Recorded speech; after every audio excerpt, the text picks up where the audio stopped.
We're 2 games into the 2025 college football season, and today we're going to focus specifically on the defensive side of the ball. Are the Sooners' defense elite, or are there cracks starting to show? Let's dive into the data and find out. But first, please like and subscribe if you like this fact-filled Sooner content. Now, let's take a look at where Oklahoma stands. According to this analysis, Oklahoma's offense currently has an overall weighted rank of 6. On the other side of the ball, their weighted defensive rank comes in at 18th in the nation. How did I land on the weighted ranks? First, I ranked every team by several advanced stats for both offense and defense. Then, I calculated the average rank of the opponents each team has faced. The weighted rank combines a team's raw performance with the quality of their competition to give us a much more smart and accurate picture of how good they really are. So, when we say Oklahoma has a top 10 offense and a top 20 defense using this method, it means they are putting up these numbers against good teams. That's the formula for a playoff contender. Now, what's working for this defense and what isn't? And should we be labeling them elite? The data shows some extreme highs and lows for the Sooners defense. They rank second in the nation on passing downs and against passing plays in general. Their overall defensive success rate is ranked 4th, and they have a stuff rate that's stopping a runner at or behind the line of scrimmage that ranks 7th in the country. This tells us that if they can get an offense into a predictable passing situation, they're one of the best in the business. But on early downs and against the run, they are getting exposed.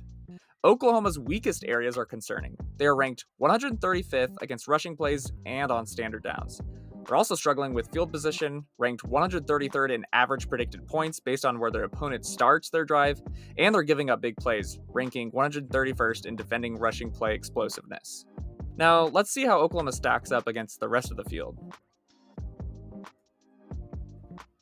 These charts plot every team's performance on key defensive metrics. Oklahoma is the big red dot. First, we have havoc versus success rate. Havoc means creating turnovers, tackles for loss, and pass breakups. As you can see, Oklahoma is in the bottom left, meaning they are one of the best when considering these two defensive metrics. Next, look at success rate versus PPA, or predicted points added. A lower PPA is better for a defense. Here, Oklahoma has a low success rate and allow a very low PPA. This suggests a classic bend but don't break style. They might give up yards, but they do a decent job of keeping points off the board on a per play basis. That can be seen how they stack up to the competition when considering the explosiveness scatter chart. As you can see, when we start to consider explosiveness, Oklahoma doesn't fare as well when looking at the rest of the competition. Now, let's dig into situation football. When are the Sooners' defense at its best and at its worst?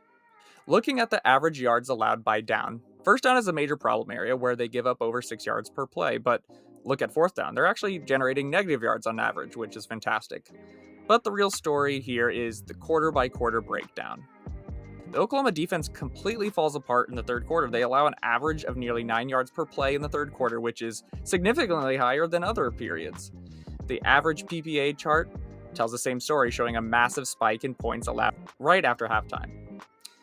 This points to a serious issue with halftime adjustments, either by the coaching staff or the players. It has also been inflated due to the 75-yard touchdown surrendered to Michigan to start the third quarter last week. Field position also tells a critical story. Where on the field is the defense most vulnerable? Counterintuitively, the defense gives up the most yards and the highest PPA when the opponent is backed up in their own territory. This is where explosive plays are happening. Looking at the heat map, you can see pass receptions from the opponent's own territory go for an average of 13.5 yards. And look at this. The average rushing touchdown play from that field position goes for a staggering 75 yards. I wonder where that play came from. The defense seems to play much better when their backs are against the wall, allowing a negative PPA in their own territory and in the middle of the field. So what's the final verdict on this Oklahoma defense after 2 games? The data paints a clear picture.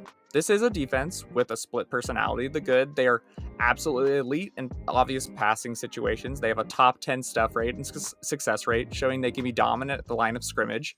The bad, they are getting gashed by the run and on standard downs. The ugly, the third quarter collapses are a massive red flag, pointing to systemic issues with adjustments and their tendency to give up explosive plays, especially when the opponent is deep in their own territory.